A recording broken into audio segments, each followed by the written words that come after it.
Hello guys, ayun. Bago ang lahat, tuturuan ko, meron akong isang nalaman o napanood din na pinakamabilis na paraan paano lagyan ng, paano ayusin o ayusin yung may butas na freezer. Katulad yan. Yan. Medyo malit lang naman yan. O malit lang. Pero hindi ko suggest to sa mga yung lalagyan ng butas. Kasi ang gagamitin ko dyan is eto. Yan, nabili ko sa handyman ng 109 pesos. Yan. So ito, gagamitin ko lang ito dahil yung aking butas sa freezer ay medyo maliit lang. Ayan. Yan, sobrang liit lang. Pero hindi to advisable talaga sa medyo malaking butas dahil pag sobrang laki na, kailangan nyo ng kumonsulta sa manggagawa talaga ng freezer. Pero pag ganito lang kaliit, yan, pwedeng siguro ito na gamitin dyan. Okay, so nabili sa handyman ng 109 pesos. Okay, una kong ginawa is yun, una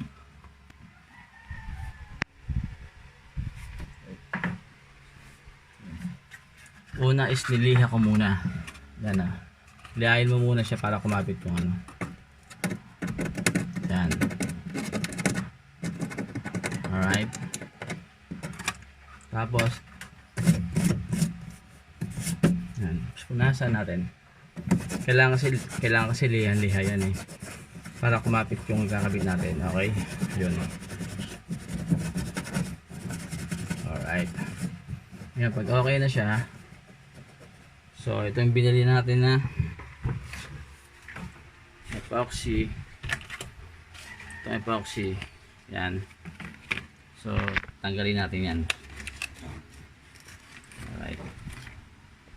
So ito yung tsura nya. Naka-plastic pa. Wait lang guys ah. Ayan.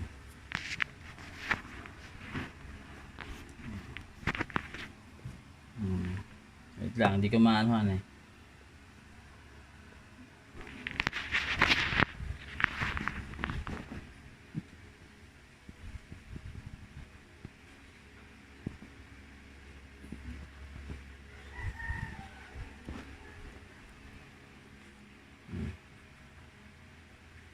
Siguro puputol tayo ng yung sasakto lang siguro sa butas. Alright.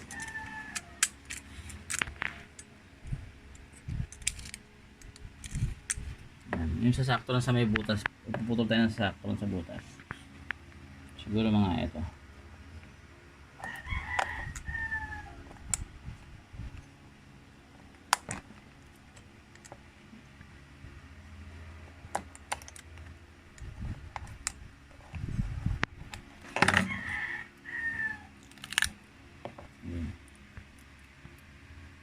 Push break natin.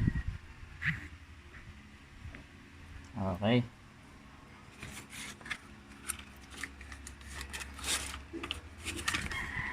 Ayun. So, ito siya. Ito nga.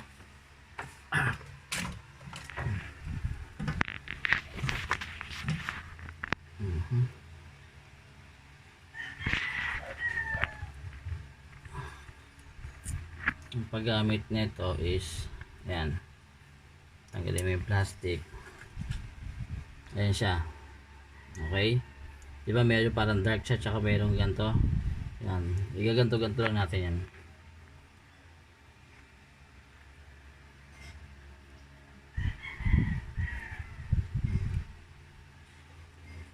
Halo-halo lang natin.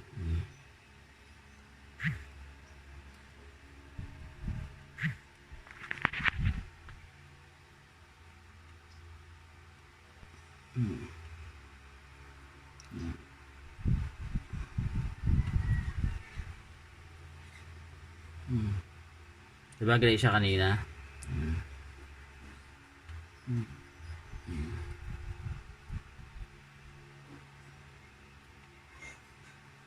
Yan.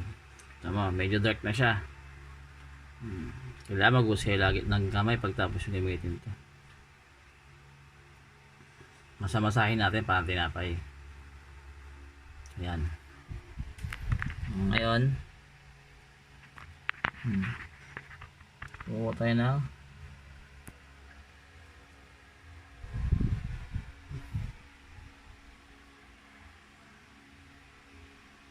ayan, okay na. Ngayon kuha tayo ng kaunti. Lagay natin.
Ayan, alright.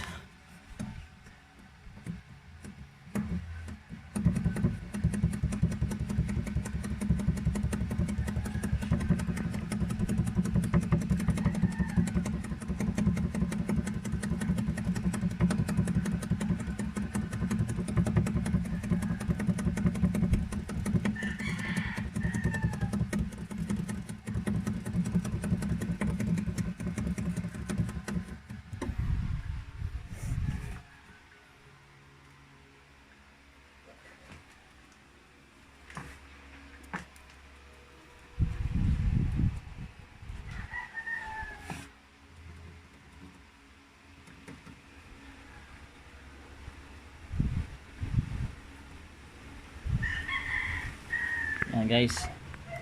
Alright. Yan, so may sobra pa.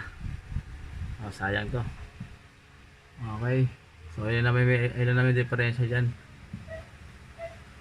Okay. Ayan.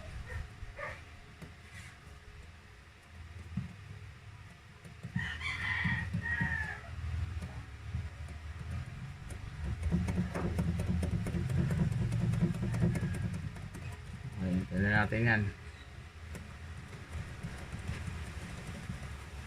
Alright. So hintayin natin ng mga siguro, kasi ito nakasulat dyan eh. Ayan. Ayan.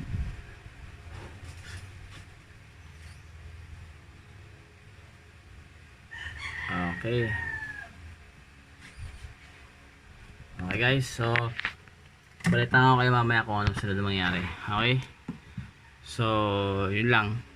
Bye.